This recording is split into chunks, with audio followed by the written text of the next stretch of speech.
नमस्कार विद्यार्थी मित्रांनो, आजच्या भागामध्ये आज आपण पाहणार आहोत नॅशनल टॅलेंट सर्च एक्झामिनेशन 2019-20 याच्यातील state level examination question booklet राज्यस्तरीय परीक्षा जे की स्कॉलॅस्टिक ॲप्टिट्यूड टेस्ट म्हणजे ज्याला की आपण सॅट या नावानं ओळखतो पहा।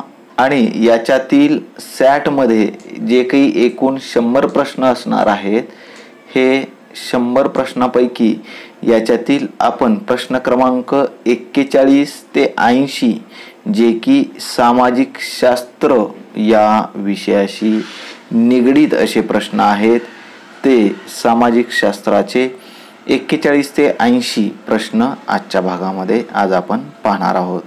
विद्यार्थी मित्रांनो, ज्यावेळेस आपण हे उत्तरे या प्रश्नांची उत्तरे पाहणार आहोत, यावरून आपल्याला एक गोष्ट या ठिकाणी स्पष्ट होणार आहे, ती म्हणजे अशा प्रकारे की प्रश्नपत्रिकेमध्ये प्रश्न कशा प्रकारे विचारले जातात व त्याची उत्तरे नेमकी कशा पद्धतीने आपण देणं अपेक्षित आहे ते आपणाला आज समजणार आहे। तर विद्यार्थ्यांनी अतिशय काळजीपूर्वक या पेपरचा अभ्यास करावयाचा आहे। चला तर मग अधिक वेळ न घेता आपण पाहूया प्रश्न क्रमांक 41 ते 80 जे की प्रश्न सामाजिक शास्त्र याच्याशी निगडीत आहेत। यामध्ये पहा, पहिला प्रश्न क्रमांक 41 यामध्ये विचारलेला आहे, डिस्कोर्स ऑन द मेथड हा ग्रंथ कोणी लिहिला? डिस्कोर्स ऑन द मेथड हा ग्रंथ कोणी लिहिला? यासाठी पर्याय दिलेले आहेत। पर्याय क्रमांक 1 रेने देकार्त, पर्याय क्रमांक 2 व्हॉल्टेअर, पर्याय क्रमांक 3 कार्ल मार्क्स व पर्याय क्रमांक 4 मायकेल फुको। तर याच्यातील पर्याय क्रमांक 1 रेने देकार्त हे उत्तर बरोबर आहे। यानंतर पहा प्रश्न क्रमांक 42 पुढीलपैकी चुकीची जोडी ओळखा। याच्यामध्ये पर्याय क्रमांक 1 दिलेला आहे, कुटियट्टम केरळमधील संस्कृत नाट्य परंपरा। यानंतर पर्याय क्रमांक 2 दिलेला आहे, पहा रमन गढवाल येथील धार्मिक उत्सव व विधी नाट्य।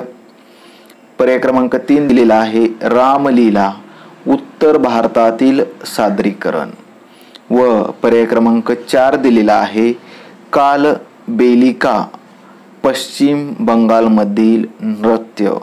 तर विद्यार्थी मित्रांनो, ज्यावेळेस आपण हे चारही पर्याय पाहतो त्यावेळेस आपणाला हा जो आहे पर्याय क्रमांक 1 हे अगदी बरोबर आहे। कुटियट्टम हे केरळमधील एक संस्कृत नाट्य परंपरा आहे। रमन हे सुद्धा एक गढवाल येथील धार्मिक उत्सव व विधिनाट्य आहे। रामलीला उत्तर भारतातील सादरीकरण हे सुद्धा बरोबर आहे। त्यावेळेस हे तिन्ही पर्याय बरोबर आहेत, याचाच अर्थ हा जो 4 नंबरचा आहे कालबेलिका हे पश्चिम बंगालमधील नृत्य नाही। तर याचं जे काही चुकीचं पर्याय असणार आहे तो म्हणजे पर्याय क्रमांक 4।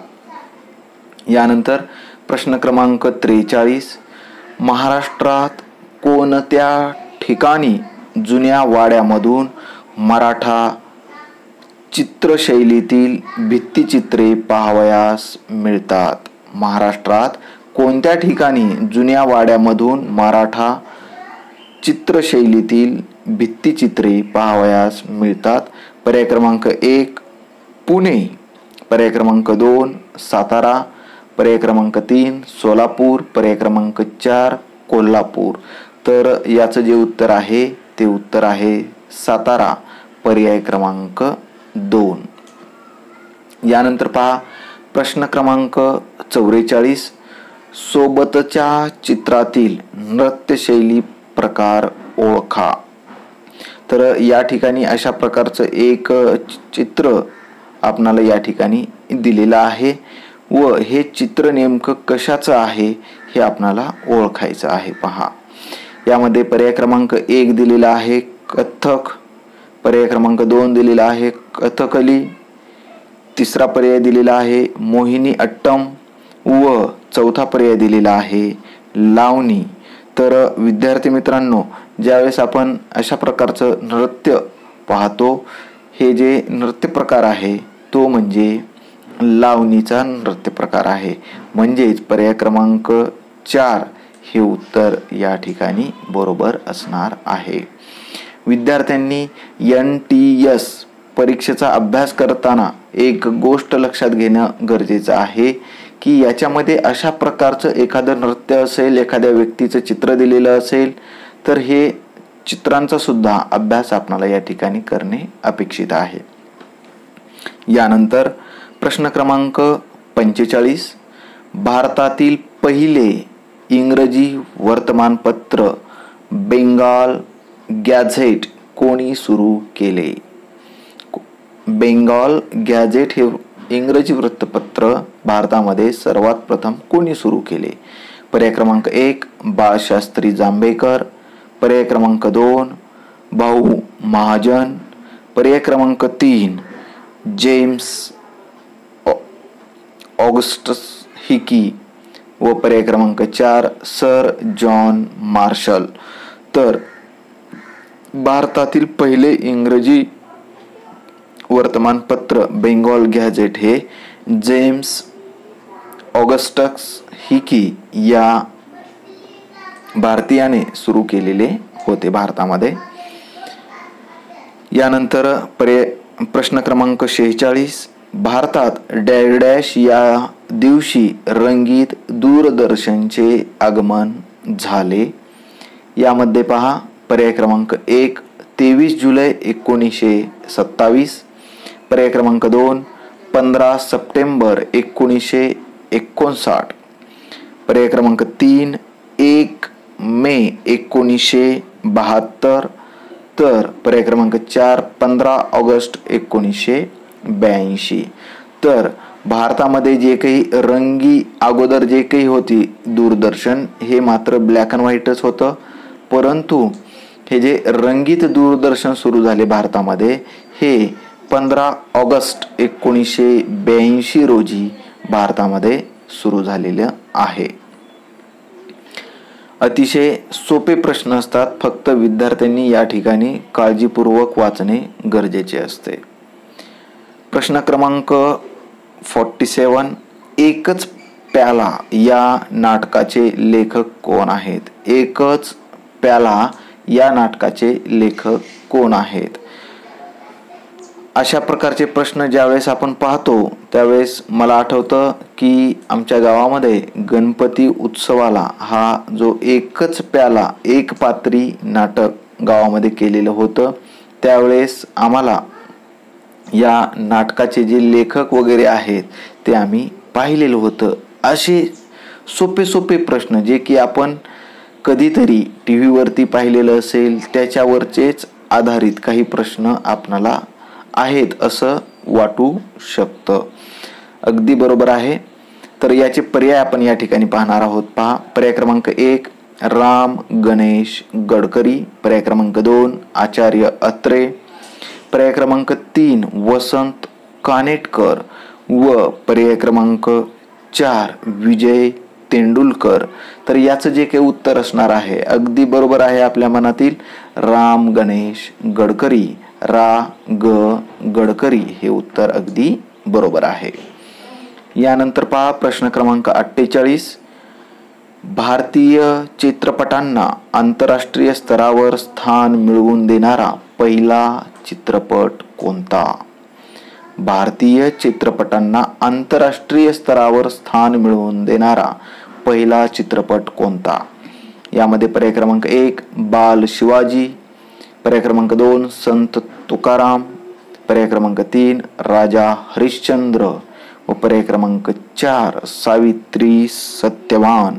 तर याचं जे काही उत्तर असणार आहे ते उत्तर आहे संत तुकाराम. पर्याय क्रमांक 2 हे उत्तर या ठिकाणी बरोबर आहे. यानंतर प्रश्न क्रमांक 49, भारताने ऑलिम्पिकमध्ये हॉकीचे पहिले सुवर्ण पदक कधी जिंकले? भारताने ऑलिम्पिकमध्ये हॉकीचे पहिले सुवर्ण पदक कधी जिंकले आहे असं विचारलेलं आहे पहा. पर्याय क्रमांक 1 1928, पर्याय क्रमांक 2 1932, पर्याय क्रमांक 3 1936 व पर्याय क्रमांक 4 1956.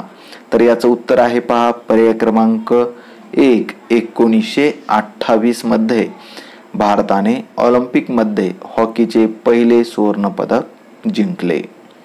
यानंतर प्रश्न क्रमांक 50, भारतातील पहिले स्त्रीवादी लेखन करणाऱ्या लेखिकेचे नाव सांगा. भारतातील पहिले स्त्रीवादी लेखन करणाऱ्या लेखिकेचे नाव सांगा.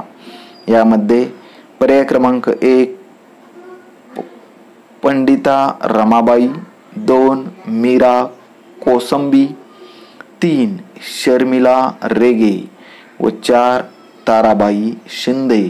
तर स्त्रीवादी लेखन करणाऱ्या लेखिकेचे नाव भारतातील हे ताराबाई शिंदे आहे. म्हणजेच पर्याय क्रमांक 4 हे उत्तर या ठिकाणी बरोबर आहे. यानंतर प्रश्न क्रमांक 51, पॅरिस शहरातील लूर संग्रहालयाची स्थापना इसवी सनाच्या डॅश डॅश शतकात झाली. या ठिकाणी शतकात विचारलेला आहे पहा. याचा पर्याय दिलेले आहेत. पर्याय क्रमांक 1 16व्या शतकात, दुसरं 17व्या शतकात, तिसरं पर्याय आहे 18व्या शतकात, तर चौथा पर्याय आहे या ठिकाणी 19व्या शतकात. तर याचं जे काही उत्तर आहे, लूर संग्रहालयाची स्थापना ही 18व्या शतकामध्ये झालेली आहे. म्हणजेच पर्याय क्रमांक 3 हे उत्तर अगदी बरोबर आहे. यानंतर पहा प्रश्न क्रमांक 52, भारतात मोबाईल सेवा डॅश डॅश रोजी सुरू झाली. भारतात मोबाईल सेवा डॅश डॅश रोजी सुरू झाली.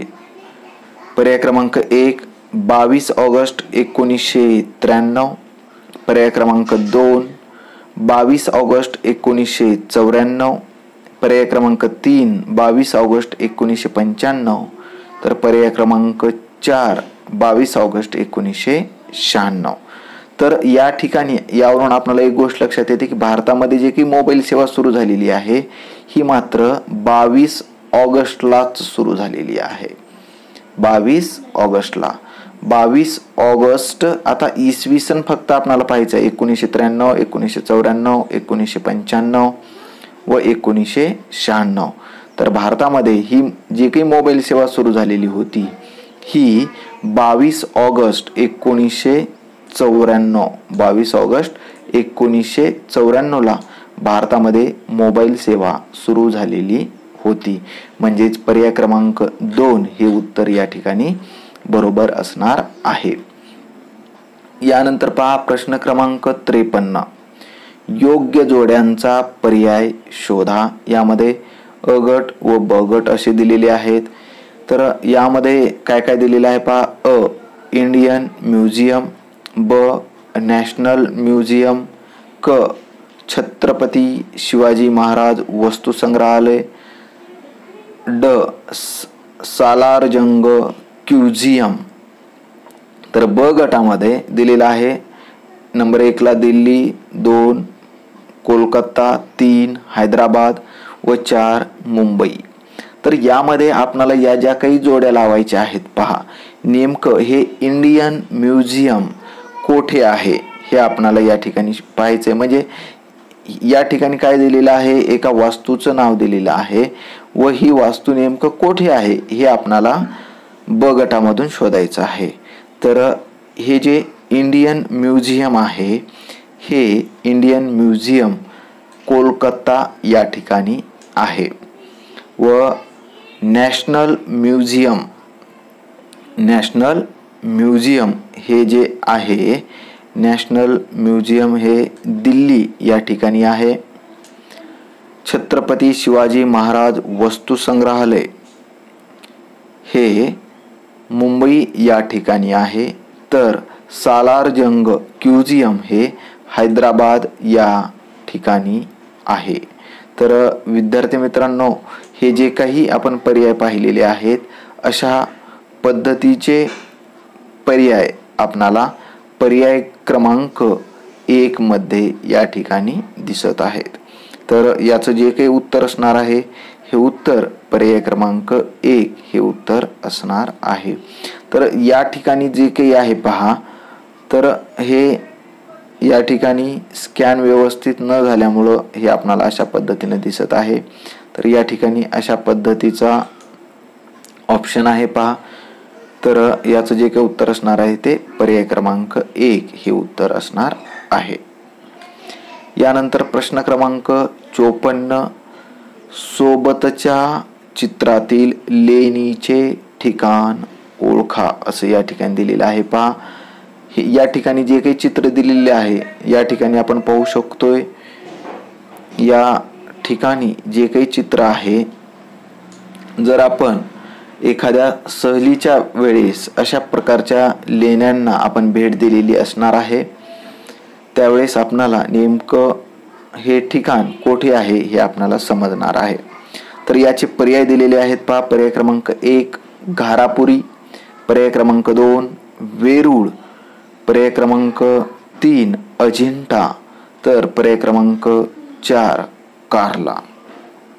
तर अशा प्रकारची ही जी लेणी आहे, ही लेणी ही घारापुरी या ठिकाणी अशा प्रकारची लेणी आहे. यानंतर पहा प्रश्न क्रमांक 55, भारत सरकारने 1960 साली film and television institute of India या संस्थेची स्थापना कोठे केली? भारत सरकारने 1960 साली film and television institute of India या संस्थेची स्थापना कोठे केली? पर्याय क्रमांक 1 दिल्ली, पर्याय क्रमांक 2 मुंबई, पर्याय क्रमांक 3 चेन्नई व पर्याय क्रमांक 4 पुणे. तर 1960 मध्ये film and television institute of India या संस्थेची स्थापना भारत सरकारने पुणे या ठिकाणी केलेली आहे. म्हणजेच पर्याय क्रमांक 4 हे उत्तर या ठिकाणी बरोबर आहे. यानंतर प्रश्न क्रमांक 56, 1983 मध्ये डॅश डॅश यांच्या नेतृत्वाखाली भारताने क्रिकेट विश्वचषक स्पर्धेत ऐतिहासिक विजय मिळवला. तर यामध्ये पहा, भारताने आतापर्यंत फक्त आणि फक्त एकदाच विश्वचषक जिंकलेला आहे व ते कोणाच्या नेतृत्वाखाली जिंकलेला आहे पहा. याचे पर्याय दिलेले आहेत. पर्याय क्रमांक 1 सुनील गावस्कर, पर्याय क्रमांक 2 कपिल देव, पर्याय क्रमांक 3 सचिन तेंडुलकर व पर्याय क्रमांक 4 सौरव गांगुली. तर विद्यार्थी मित्रांनो, 1983 मध्ये भारताने हा जो काही क्रिकेटमध्ये विश्वचषक म्हणजेच वर्ल्ड कप जिंकलेला होता, तो वर्ल्ड कप कपिल देव यांच्या नेतृत्वाखाली जिंकलेला होता. याचं उत्तर असणार आहे पर्याय क्रमांक 2. यानंतर प्रश्न क्रमांक 57 आपण या ठिकाणी पाहणार आहोत. यामध्ये लोकसभेचे मतदारसंघ निर्माण करण्याचे काम निवडणूक आयोगाच्या कोणत्या समितीकडे आहे? 1 वेळापत्रक समिती, 2 मतदान समिती, 3 परिसीमन समिती व 4 निवड समिती. तर याचं जे काही उत्तर असणार आहे ते याचं उत्तर आहे परिसीमन समिती यांच्याकडे हे मतदारसंघ निर्माण करण्याचं काम या समितीकडे असतं, परिसीमन समिती. यानंतर प्रश्न क्रमांक 58, कामगारांचे प्रश्न सोडविण्यासाठी 1920 मध्ये स्थापन झालेली संघटना कोणती? फक्त आणि फक्त कामगारांचे प्रश्न सोडवण्यासाठी 1920 मध्ये एक संघटना स्थापन करण्यात आलेली होती. त्याचे पर्याय आपण या ठिकाणी पाहूया. 1 number all India trade union Congress. पर्याय क्रमांक 2 इंडियन इन्स्टिट्यूट ऑफ टेक्नॉलॉजी. पर्याय क्रमांक 3 सेंटर फॉर डेव्हलपमेंट युनियन. व पर्याय क्रमांक 4 राष्ट्रीय मिल मजदूर संघ. तर याचं जे काही उत्तर आहे all India trade union Congress म्हणजेच पर्याय क्रमांक 1. पर्याय क्रमांक 1 हे उत्तर याचं बरोबर आहे. यानंतर प्रश्न क्रमांक 59. खालीलपैकी कोणता देश संयुक्त राष्ट्रसंघाच्या सुरक्षा परिषदेचा कायम सदस्य नाही? यामध्ये 1 नंबर इंग्लंड, 2 नंबर फ्रान्स, पर्याय क्रमांक 3 चीन व पर्याय क्रमांक 4 भारत. तर यामध्ये भारत हा जो देश आहे संयुक्त राष्ट्रसंघाच्या सुरक्षा परिषदेचा कायम सदस्य नाही. म्हणजे याचं उत्तर असणार आहे पर्याय क्रमांक 4. प्रश्न क्रमांक 60. कोणत्या लोकसभा निवडणुकानंतर राजकारणात एकाच पक्षाचे वर्चस्व संपूर्ण आघाडीचे शासन स्थापन करण्यास सुरुवात केली? कोणत्या लोकसभा निवडणुकानंतर राजकारणात एकाच पक्षाचे वर्चस्व संपूर्ण आघाडीचे शासन स्थापन करण्यास सुरुवात केली? पर्याय क्रमांक 1 1977, पर्याय क्रमांक 2 1989, पर्याय क्रमांक 3 1995, पर्याय क्रमांक 4 2001. तर याचं उत्तर आहे पर्याय क्रमांक 2 1989. यानंतर प्रश्न क्रमांक 61. लोकशाही सुशासनाची वैशिष्ट्ये दिली आहेत त्यामधील चुकीचा पर्याय कोणता? तर यातील आपल्याला चुकीचा पर्याय निवडायचा आहे. नंबर 1 पारदर्शी कारभार, पर्याय क्रमांक 2 प्रतिसादात्मक सरकार, पर्याय क्रमांक 3 न्याय व सर्वसमावेशक विकास व पर्याय क्रमांक 4 उत्तरदायित्व न जाणणारे सरकार. तर यामध्ये आपण सहज जर पाहिलं तर पारदर्शी कारभार हा लोकशाही शासन व्यवस्थेचा असतो, प्रतिसादात्मक सरकार हे सुद्धा असतं, न्याय व सर्वसमावेशक विकास हा सुद्धा असतो. पण उत्तरदायित्व न जाणणारे सरकार, उत्तरदायित्व न जाणणारे सरकार हा जो पर्याय आहे हा पर्याय चुकीचा आहे. म्हणजे याचं जे काही उत्तर असणार आहे ते पर्याय क्रमांक 4. यानंतर पहा प्रश्न क्रमांक 62. आदिवासी चळवळीची प्रमुख मागणी कोणती? पर्याय क्रमांक 1 आदिवासींचे वनावरील अधिकार मान्य करावेत, पर्याय क्रमांक 2 खोतीचा प्रश्न सोडवावा, पर्याय क्रमांक 3 कुळ कायदा लागू करावा, पर्याय क्रमांक 4 सत्तेचे विकेंद्रीकरण करावे. तर याचं जे उत्तर आहे याचं उत्तर आहे आदिवासींचे वनावरील अधिकार मान्य करावेत, पर्याय क्रमांक 1 हे उत्तर बरोबर आहे. यानंतर प्रश्न क्रमांक 63. खालीलपैकी कोणता घटक लोकशाहीचे केवळ राजकीय स्वरूप नाही? पर्याय क्रमांक 1 निवडणुका, पर्याय क्रमांक 2 मतदान, पर्याय क्रमांक 3 शासन व्यवहार, पर्याय क्रमांक 4 मानवी मूल्यांचे जतन. तर हे जर आपण पाहिलं तर लोकशाहीचे केवळ राजकीय स्वरूप नाही, म्हणजे फक्त हे याचा विचार हा राजकीय म्हणून केला जात नाही. तर याचं जे काही उत्तर असणार आहे ते पर्याय क्रमांक 4 मानवी मूल्यांचे जतन. यानंतर पुढील प्रश्न क्रमांक 64. पहिल्या महायुद्धातील सहभागी राष्ट्रांच्या मध्यगत राष्ट्रगटामध्ये नसलेले राष्ट्र कोणते? पर्याय क्रमांक 1 जर्मनी, पर्याय क्रमांक 2 तुर्कस्तान, पर्याय क्रमांक 3 बल्गेरिया व पर्याय क्रमांक 4 इटली. तर याचं उत्तर आहे पर्याय क्रमांक 4 इटली. यानंतर प्रश्न क्रमांक 65. ब्राझीलमधील कोणता पक्षी खूप उंचावर उडणारा मोठ्या आकाराचा पक्षी आहे? पहा काय प्रश्न विचारलेला आहे. ब्राझीलमधील कोणता पक्षी खूप उंचावर उडणारा आहे व तो खूप मोठ्या आकाराचा सुद्धा आहे? याचे पर्याय दिलेले आहेत. पर्याय क्रमांक 1 कोंडोर, पर्याय क्रमांक 2 मकाव, पर्याय क्रमांक 3 पिनाहाना, पर्याय क्रमांक 4 प्युमा. तर याचं उत्तर आहे कोंडोर, पर्याय क्रमांक 1. यानंतर प्रश्न क्रमांक 66. बरोबर जोड्या असलेल्या पर्याय शोधा. यामध्ये पहा, यामध्ये एका साईडला दिलेला आहे कारके व दुसऱ्या साईडला दिलेला आहे भुरुपे.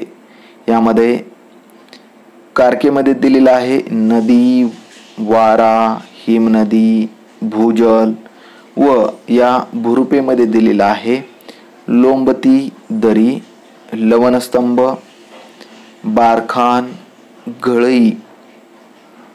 तर यामध्ये जर आपण विचार केला तर ही जी कारके आहे नदी व भुरुपे, याच्यामध्ये पहा ही नदी म्हणजेच गळई, वारा जो काही आहे याच्यासाठी असणार आहे बारखान, हिमनदी हे जे आहे ती लोंबती दरी असणार आहे व भूजल हे जे आहे ते लवण स्तंभ असणार आहे. म्हणजे अशा प्रकारे आपण ह्या जोड्या लावू शकतो. अशा जोड्या असणारा पर्याय याच्यामध्ये आहे पर्याय क्रमांक 3. हे उत्तर या ठिकाणी बरोबर असणार आहे. यानंतर आपण प्रश्न क्रमांक 67 या ठिकाणी पाहणार आहोत. पश्चिम राजस्थानातील कोणता भाग हा भारतातील सर्वाधिक कोरडा भाग आहे? यामध्ये पर्याय क्रमांक 1 दिलेला आहे मौसिन राम, 2 चेरापुंजी, 3 जोधपूर, 4 जैसलमेर असे 4 पर्याय या ठिकाणी दिलेले आहेत. तर पश्चिम राजस्थानातील जैसलमेर हा भारतातील सर्वात कोरडा भाग आहे. म्हणजेच याचं जे काही उत्तर असणार आहे ते पर्याय क्रमांक 4. यानंतर प्रश्न क्रमांक 68. किनाऱ्याकडून ब्राझीलच्या अंतर्गत प्रदेशात ॲमेझॉन नदीच्या खोऱ्यात जाताना मानवी वस्त्या विरळ होत जातात. कारण या भागात पर्याय क्रमांक 1 कारण या भागात हवामान अनुकूल व मानवी वस्तीस योग्य आहे. पर्याय क्रमांक 2 हा प्रदेश घनदाट विषुववृत्तीय वनाने व्यापलेला आहे. पर्याय क्रमांक 3 या भागात वाहतुकीच्या उत्तम सुविधा आहेत. तर पर्याय क्रमांक 4 या भागात सुपीक जमीन आहे. तर या ठिकाणचा जर आपण प्रश्न पाहिला की किनाऱ्याकडून ब्राझीलच्या अंतर्गत प्रदेशात ॲमेझॉन नदीच्या खोऱ्यात जाताना मानवी वस्त्या विरळ याचाच अर्थ होतो कमी कमी होत जातात. आणि याच्यातील पर्याय क्रमांक 1 पाहिला, पर्याय क्रमांक 3 पाहिला व पर्याय क्रमांक 4 पाहिला हे वस्ती दाट होण्याच्या दृष्टिकोनातून पर्याय आहेत. म्हणजे वस्ती विरळ होण्यासाठी हा पर्याय क्रमांक 2 हा प्रदेश घनदाट विषुववृत्तीय वनाने व्यापलेला आहे. हे उत्तर बरोबर असणार आहे पर्याय क्रमांक 2.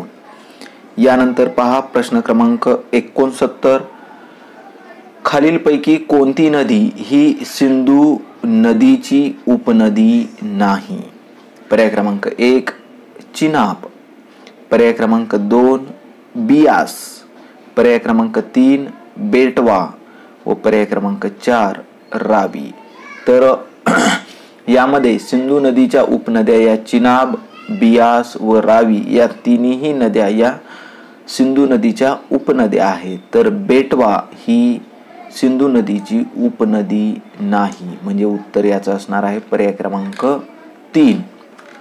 यानंतर प्रश्न क्रमांक 70 या ठिकाणी पाहणार आहोत. पहा आपण, सोबतचा नकाशा आराखड्यातील छायांकित केलेला वन प्रकार किंवा वन प्रदेश ओळखा असं सांगितलेलं आहे. या ठिकाणी एक आराखडा दिलेला आहे. पहा, या आराखड्यामध्ये हा जो भाग आहे हा छायांकित म्हणजे थोडाफार रंगवलेला आहे. तर याचा आपल्याला वन प्रकार किंवा हा वन प्रदेश ओळखायचा आहे. यामध्ये पर्याय दिलेले आहेत. पहा, पर्याय क्रमांक 1 दलदलीचा प्रदेश, पर्याय क्रमांक 2 काटेरी झुडपी वने, पर्याय क्रमांक 3 विषुववृत्तीय वने, तर पर्याय क्रमांक 4 उष्ण पानझडीची वने. तर हा जो छायांकित केलेला भाग आहे हा भाग पाहिल्यानंतर हे काटेरी झुडपी वने हा पर्याय असणार आहे, म्हणजेच याचं उत्तर असणार आहे पर्याय क्रमांक 2. यानंतर प्रश्न क्रमांक 71, सिंधू नदीची कोणतीही एक प्रमुख उपनदी ही मान सरोवराजवळ उगम पावते व पश्चिम दिशेला वाहते. यामध्ये पर्याय क्रमांक 1 झेलम, पर्याय क्रमांक 2 रावी, पर्याय क्रमांक 3 चिनाब व पर्याय क्रमांक 4 सतलज. तर याचं जे काही उत्तर आहे ते उत्तर आहे पर्याय क्रमांक 4 सतलज. यानंतर प्रश्न क्रमांक 72, भारतातील शहरी अब्लिक नागरी लोकसंख्येची टक्केवारी दर्शवणाऱ्या योग्य जोड्यांचा पर्याय ओळखा. यामध्ये पहा, स्तंभ अ मध्ये दिलेला आहे शहरी किंवा नागरी लोकसंख्येची टक्केवारी दिलेला आहे व ब स्तंभामध्ये राज्य किंवा केंद्रशासित प्रदेश दिलेला आहे. म्हणजे ही जी काही टक्केवारी आहे अ स्तंभामध्ये दिलेली ही ब स्तंभातील कोणत्या केंद्रशासित प्रदेशाची आहे ते आपल्याला या ठिकाणी ओळखायचं आहे.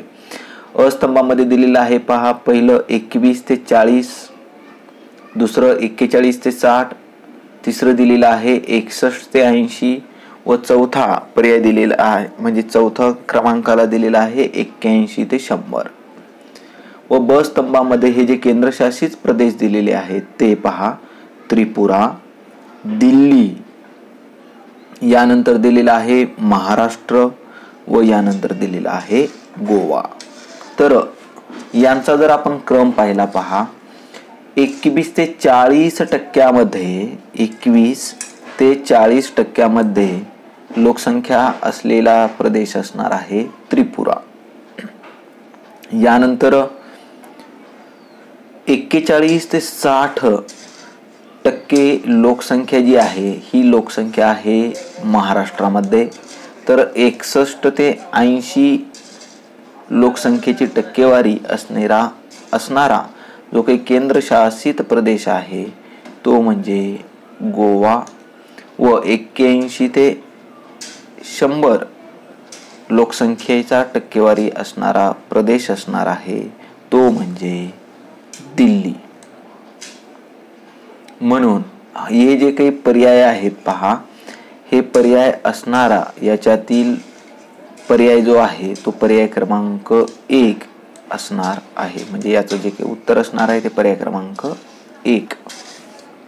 यानंतर प्रश्न क्रमांक 73, ब्राझीलची अधिकृत प्रमाणवेळ BRT, ब्राझीलची अधिकृत प्रमाणवेळ ही ग्रीनिच प्रमाणवेळेच्या किती तास मागे आहे, किती तास मागे आहे. तर याचं जे काही उत्तर आहे पहा, पर्याय दिलेले पर्याय क्रमांक 1 5 तास 30 मिनिटे, पर्याय क्रमांक 2 3 तास 50 मिनिटे, पर्याय क्रमांक 3 3 तास व पर्याय क्रमांक 4 4 तास. तर ब्राझीलची जी काही अधिकृत प्रमाण वेळ आहे ही ग्रीनिच प्रमाण वेळेच्या 3 तास मागे आहे. 3 तास मागे आहे म्हणजे याचं उत्तर पर्याय क्रमांक 3 हे उत्तर असणार आहे. यानंतर प्रश्न क्रमांक 74. लोकसंख्येचे वितरण विरळ प्रमाणात असण्यासाठी खालीलपैकी कोणत्या घटकांचा पर्याय योग्य आहे? पर्याय क्रमांक 1 पर्वतीय प्रदेश, शुष्क वाळवंट, घनदाट वनक्षेत्र. पर्याय क्रमांक 2 डोंगराळ प्रदेश, घनदाट वनक्षेत्र, उद्योग विकास. पर्याय क्रमांक 3 शुष्क वाळवंट, मैदानी प्रदेश, सुपीक जमीन. व पर्याय क्रमांक 4 पाण्याची उपलब्धता, पर्वतीय प्रदेश व मैदानी प्रदेश. यामध्ये पहा आपल्याला काय विचारलेलं आहे, लोकसंख्येचे वितरण विरळ प्रमाणात असण्यासाठी म्हणजे विरळ असण्यासाठी त्यामध्ये नेमका कोणकोणत्या घटकांचा समावेश असणं गरजेचं आहे. जर ते विरळ असतील तर त्याच्यामध्ये पहा हे पर्वतीय प्रदेश, शुष्क वाळवंट व घनदाट वनक्षेत्र जर असेल तर त्या ठिकाणी ही जी लोकसंख्या आहे लोकसंख्येचे वितरण हे विरळ प्रमाणात असणार आहे. म्हणजे याचं उत्तर पर्याय क्रमांक 1 असणार आहे. यानंतर प्रश्न क्रमांक 75. खालीलपैकी योग्य विधान ओळखा. भारताचे राष्ट्रीय उत्पन्न ब्राझीलच्या तुलनेत कमी आहे. पर्याय क्रमांक 2 ब्राझीलचे राष्ट्रीय उत्पन्न भारताच्या तुलनेत जास्त आहे. ब्राझीलचे दरडोई उत्पन्न भारताच्या तुलनेत कमी आहे तर भारताचे दरडोई उत्पन्न ब्राझीलच्या तुलनेत कमी आहे. तर भारताचं जे काही दरडोई उत्पन्न आहे ते ब्राझीलच्या तुलनेमध्ये निश्चितपणे कमी आहे. म्हणजे याचं जे उत्तर आहे ते पर्याय क्रमांक 4. यानंतर प्रश्न क्रमांक 76. खालीलपैकी कोणता वली पर्वत नाही? यामध्ये पर्याय क्रमांक 1 हिमालय, पर्याय क्रमांक 2 ब्लॅक फॉरेस्ट, पर्याय क्रमांक 3 रॉकी व पर्याय क्रमांक 4 अरवली. तर याचं जे काही उत्तर आहे वली पर्वत नाही असं विचारलेलं आहे. पहा तर वली पर्वत नसलेला हा ब्लॅक फॉरेस्ट म्हणजेच पर्याय क्रमांक 2 हे उत्तर बरोबर आहे. यानंतर प्रश्न क्रमांक 77. भारतीय प्रमाण वेळेसाठी कोणते रेखावृत्त निश्चित केले आहे? ही जी काही भारतीय प्रमाण वेळ आहे याच्यासाठी कोणते रेखावृत्त निश्चित केलेले आहे? पर्याय क्रमांक 1 80 अंश 30 मिनिटे पूर्व रेखावृत्त, पर्याय क्रमांक 2 82 अंश 30 मिनिटे पश्चिम रेखावृत्त, पर्याय क्रमांक 3 82 अंश 50 मिनिटे पूर्व रेखावृत्त व पर्याय क्रमांक 4 82 अंश 30 मिनिटे पूर्व रेखावृत्त. तर भारतीय प्रमाण वेळेसाठी जे काही रेखावृत्त निश्चित केलेलं आहे ते 82 अंश 30 मिनिटे पूर्व रेखावृत्त म्हणजेच पर्याय क्रमांक 4 हे उत्तर या ठिकाणी बरोबर आहे. यानंतर प्रश्न क्रमांक 78. ब्राझीलमधील खालीलपैकी कोणत्या राज्यास सागरी किनारा लाभला नाही? ब्राझीलमधील कोणत्या राज्यास सागरी किनारा लाभला नाही? पर्याय क्रमांक 1 रिओ दी जेनेरिओ, पर्याय क्रमांक 2 साओ पावलो, पर्याय क्रमांक 3 गोइआस व पर्याय क्रमांक 4 बाहिया. तर याच्यातील जे काही पर्याय पर्याय असणार आहे म्हणजे ज्याला की सागरी किनारा लाभलेला नाही ते उत्तर असणार आहे गोइआस. गोइआस पर्याय क्रमांक 3. यानंतर प्रश्न क्रमांक 79. ब्राझील देशाच्या सीमेलगत दक्षिणेकडून उत्तरेकडे असणाऱ्या देशाचा योग्य क्रम शोधा. म्हणजे पहा, ब्राझील देशाच्या सीमेलगत दक्षिणेकडून उत्तरेकडे असणाऱ्या देशाचा योग्य क्रम आपल्याला या ठिकाणी शोधायचा आहे. या ठिकाणी देशांची नावे दिलेली आहेत पहा, अर्जेंटिना, पेरू, उरुग्वे व बोलिव्हिया. तर याच्यामध्ये जर आपण पाहिलं, यांचा जर दक्षिणेकडून उत्तरेकडेचा जो क्रम पाहिला या ब्राझील देशाच्या सीमेलगतचा, तर याच्यामध्ये सुरुवातीला आपणाला जो काही देश आढळतो पहा, त्याच्यामध्ये असणार आहे नंबर 1 ला उरुग्वे, 1 नंबरला असणार आहे हा. त्यानंतर 2 नंबरला जो आहे तो 2 नंबरला असणार आहे अर्जेंटिना. 3 नंबरला असणार आहे बोलिव्हिया, हा 3 नंबरला असणार आहे व 4 नंबरला पेरू असणार आहे. असा पर्याय असलेला म्हणजे काय आहे पहा, सी, सुरुवातीला CADB असा असलेला पर्याय दिलेल्या पर्यायामध्ये आहे पहा, पर्याय क्रमांक 1 CADB. यानंतर सामाजिक शास्त्रे या घटकातील शेवटचा प्रश्न, प्रश्न क्रमांक 80. सागर जलाची क्षारता मोजण्यासाठी खालीलपैकी कोणते उपकरण वापरले जात नाही असं विचारलेलं आहे पहा. म्हणजे या सागर जलाची जी काही क्षारता आहे, ही क्षारता मोजण्यासाठी कोणतं उपकरण वापरलं जात नाही. पर्याय क्रमांक 1 हायड्रोमीटर, पर्याय क्रमांक 2 बॅरोमीटर, पर्याय क्रमांक 3 रिफ्रॅक्टोमीटर व पर्याय क्रमांक 4 सॅलिनोमीटर.